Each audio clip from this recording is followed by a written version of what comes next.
การท่องเที่ยวผจญภัยกลายเป็นจุดดึงดูดใหม่ของแขวงเหลิมดง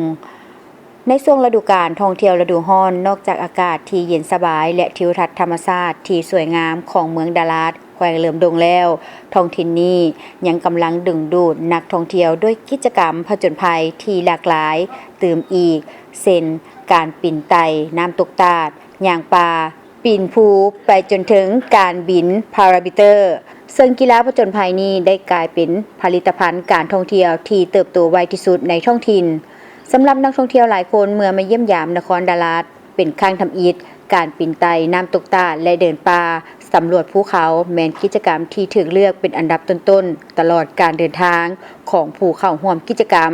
ต้องได้ผ่านหลายด่านท้าทายเช่นการปีนไต่น้ำตกตาดลอยน้ำย่างป่าและปีนภูล้วนแต่ต้องการคนที่มีสุขภาพแข็งแรงมีความอดทน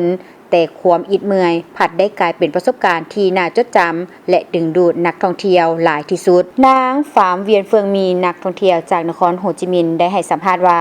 น้องได้เข้าร่วมกิจกรรมไต่น้ำตกตาดท้าทายเสือกสูงย่างป่าขึ้นยอดภูและมื้อนี้แม่น้องได้มาบินความสูงจากพารามิเตอร์ด้วยภูมิประเทศที่เป็นเขตภูดอยและมีระบบน้ำตกตาดที่อุดมสมบูรณ์ดาราจึงมีจุดแข็งในการพัฒนากิจกรรมกลางแจ้งในขณะที่แนวโน้มการท่องเที่ยวแบบสัมผัสประสบการณ์กำลังเติบโตกีฬาผจญภัยก็ได้กลายเป็นทางเลือกของนักท่องเที่ยวหนุ่มสาวนักท่องเที่ยวต่างประเทศและกลุ่มลูกค้าที่มีการใช้จ่ายสูง